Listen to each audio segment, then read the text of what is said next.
que descobri que meu marido era gay depois que eu casei com ele. Gente, quando eu conheci esse rapaz foi há 3 anos atrás. Na época, eu estudava junto com uma amiga minha na faculdade, e essa minha amiga ela era cristã, evangélica, né? Ela frequentava uma igreja e eu não frequentava nenhuma. Na verdade, eu nunca me considerei uma pessoa que tivesse uma religião. Só que essa minha amiga sempre me convidava muito pra ir na igreja dela, pra conhecer, e até que um dia eu resolvi dar uma chance e fui. Chegando lá, eu conheci esse rapaz que era filho de um dos pastores da igreja. Gente, um menino incrível, lindo, super educado, muito inteligente. Ele era uma pessoa assim, extremamente charmosa, sabe? Era impossível você não notar ele. E aí, já no primeiro dia, ela me apresentou pra ele tudo, ele demonstrou assim que eu tinha chamado muita atenção dele, ele também chamou muito a minha atenção, e a gente começou a conversar, a gente começou a se conhecer e tudo, até que ele foi contando pra mim como era a vida dele, ele falou que ele tinha o desejo de casar virgem, que ele queria ter um relacionamento cristão e tal, coisas do tipo.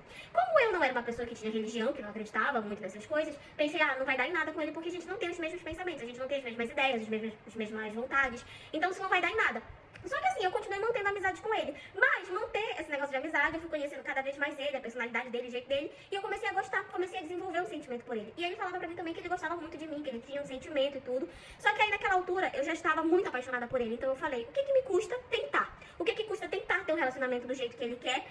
Quem sabe eu gosto dele lá na frente, se a gente vier casar e tudo. Enfim, resolvi tentar. E a gente passou a ter um relacionamento cristão, ou seja, um relacionamento sem ter relações sexuais. Porque ele queria casar virgem, ele queria ter relações só com a esposa dele depois do casamento. Inclusive, isso era uma coisa que eu admirava muito nele. Não vou mentir pra vocês que por diversas vezes eu passei por momentos de tentação, eu queria ceder, eu queria, sabe, jogar na cama e tudo, mas eu sempre respeitei muito ele porque eu gostava muito dele, comecei a enxergar um futuro com ele, então eu pensei, tudo bem, a gente vai casar, a gente vai ter um futuro, nada demais.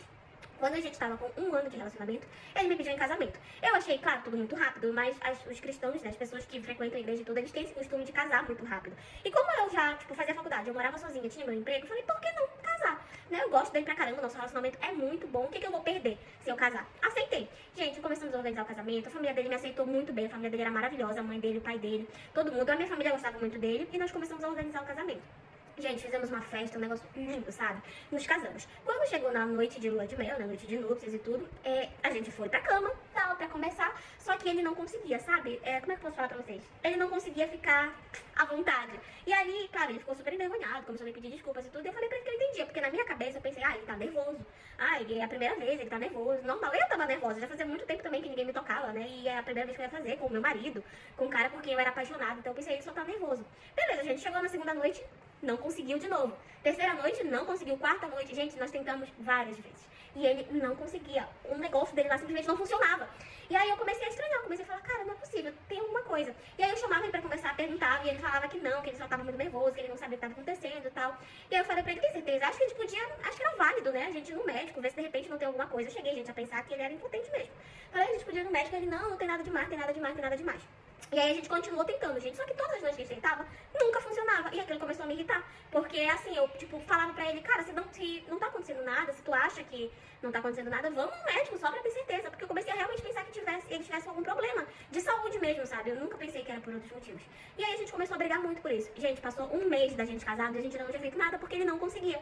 E aí de tanta gente brigar, de tanta gente brigar, de tanta gente brigar, de tanto eu colocar ele na parede, até que teve um dia que a gente teve uma briga assim tão forte, uma briga tão pesada, que no meio da briga ele soltou falando que ele não conseguia fazer nada porque ele não sentia desejo por mim. E assim, na hora, eu fiquei até sem reação, eu não esperava que ele falasse um negócio daquele pra mim. E eu fiquei tipo assim, como assim? E aí ele não quis mais conversar comigo, foi pra dentro do quarto, se trancou. E eu fiquei com aquilo na cabeça, sabe, dele falando pra mim que ele não conseguia porque ele não sentia desejo por mim. E eu fiquei muito com aquilo na minha cabeça. Passou 2 dias, a gente não se falava, porque ele nunca queria falar comigo, ele nunca queria conversar. Mas eu cheguei com ele num dia e sentei e falei, ou a gente fala sobre isso, a gente conversa, eu vou pegar as minhas coisas e vou embora. Porque desse jeito não dá, isso não é um relacionamento, isso não é um casamento. E aí a gente parou pra conversar, e foi aí que ele confessou. Ele começou a chorar, pediu desculpas, e aí ele foi dizer que ele sentia desejos por homens, que ele gostava de homens e tudo, só que ele não aceitava aquilo, porque ele vinha de uma família cristã, ele não queria aceitar, não era nem pela família dele, era ele que não queria se aceitar, ele não queria, sabe? E claro, tinha a família dele, mas também era muito ele que não queria se aceitar. E na cabeça dele, ele namorou comigo, ele gostava de mim, ele achava que depois do casamento, que eu ia conseguir, que ele ia conseguir sentir desejo, sentir atração por mim, mas ele viu que ele não estava conseguindo. E ele já não sabia mais o que fazer. Gente, eu fiquei tão triste. mas tão arrasada. Só que eu nem consegui sentir raiva dele, porque a forma como ele ficou na minha frente foi de sentir pena.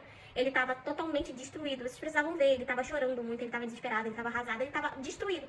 E eu olhei pra ele e eu não consegui nem sentir raiva. Eu só sentia pena, porque ele tava brigando com ele mesmo. Ele tinha medo da família, ele brigava com ele mesmo porque ele não queria se aceitar. Então eu só consegui realmente sentir pena dele. Falei pra ele que tava tudo bem, que ele não precisava se preocupar comigo, mas que obviamente aquele casamento não podia continuar, que eu ia pedir o divórcio, que eu ia pedir pra separar e que ele precisava resolver a vida dele, porque ele não poderia viver daquela forma. Ele implorou, gente, pediu pra eu não separar dele, porque ele não sabia o que ele ia fazer, ele não sabia o que ele ia falar pra família, não sabia o que ele ia falar pros amigos e tal. Mas eu falei pra ele que aquilo não era vida pra mim, que eu não tava disposta a passar por aquilo. E que por mais que eu gostasse muito dele, não tinha condições de seguir com aquele casamento. E assim foi, peguei as minhas coisas e saí da casa. E aí, claro, dei entrada no divórcio e tudo. E aí conversei com ele, combinei de que a gente não ia falar a verdade pelo motivo do nosso divórcio, porque eu não queria expor ele, que quando ele quisesse assumir, ele ia se assumir. Então a gente inventou uma desculpa, as pessoas perguntavam, mal falavam, inventavam assim, desculpas pra que ninguém soubesse o real motivo. E assim, hoje em dia ele já é assumido, ele se assumiu 2 anos depois que a gente se separou. Então, acho que todo mundo já sabe. E aí, hoje em dia, quando as pessoas me perguntam, eu falo que a gente se separou por conta disso. Mas naquela época eu quis preservar o segredo dele. Eu acho que não era eu que tinha que falar. Por mais que ele tivesse meio que bagunçado comigo, sabe? Eu só consegui sentir pena dele, não consegui sentir raiva. E nem quis me vingar, eu realmente só sentia pena. Então, hoje em dia, eu já tenho outro namorado, eu tô bem, tô seguindo a minha vida, já superei, tô feliz. Ele tá assumido pra lá. E a gente conseguiu seguir os nossos caminhos separados e a forma como realmente deveria ter sido desde sempre, né?